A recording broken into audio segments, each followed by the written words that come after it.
বাড়ি ঘরতে ভাইয়া ফেলে দেখতে আমরা বড়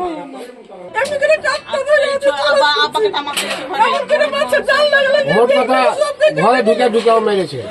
একাই আসি ঘরে যে ইট চালাইছে সব বলছে যে এই নাম খারাপ করে গাইলে বসে বসে বাড়ি আই তোকে একবারই নিয়ে নেবো, মানে এরকম সিস্টেমে কথা বলছে আর ইট চালাইছে হাত থেকে। জামাত পাস করছে দিয়ে ওরা এইদিকে এসে আক্রমণ করার আসলো, আমরা আটক দিতে যে এই কেস রাত্রে হয়েছে, সকালে আবার মানে এই বাড়ি ঘর ভেঙে গেল।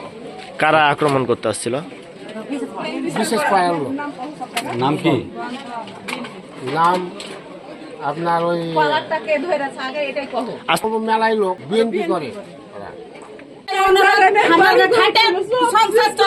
আপনারা কি করবেন আমরা জানি না, আপনারা যেটা করবেন সেটাই আমরা মেনে নেব। আমরা দলও করি না, মলও করি না, কিচ্ছু করি না, আমরা সাধারণ মানুষ, আমরা সাধারণ কাজ করি। বিএনপি গতকাল হচ্ছে এই আসনে হেরে যাওয়ায় তাদের চিন্তা ছিল যে এই এলাকাটা বারবারই তারা অ্যাটাক দিয়ে থাকে, নির্বাচনের পরে বারবারই অ্যাটাক দেওয়া থাকে। এখানে কিছু নিরীহ লোকজন তাদেরকে হচ্ছে যে মানে সরিয়ে দিয়েছে, যে বা বোঝাতে চেয়েছে যে এই গ্রামেই কেন আর কি, সব গ্রামেই তো সব রকম আছে, কিন্তু আমাদের বিশ্বাসপাড়া যে গ্রামটা বিএনপির, তারাই হচ্ছে যে বারবার আক্রমণ করেছে এবং তারা কালকে রাত থেকেই সব প্রস্তুতি নিয়ে আজকে সকালে এগুলো হচ্ছে যে কচনচ করে গেছে। মানে রাইতে ধরেন কি যে রাইতে মানে চাষ শ্বশুর একটা পাগল, মানে হারে এই ডিহি হারে পাগলের বেশি। হ্যাঁ, সবাই জানে যে পাগল, দেখার পাগল চাষ শ্বশুর জন্য ভোটটা দিতে পারছিল না।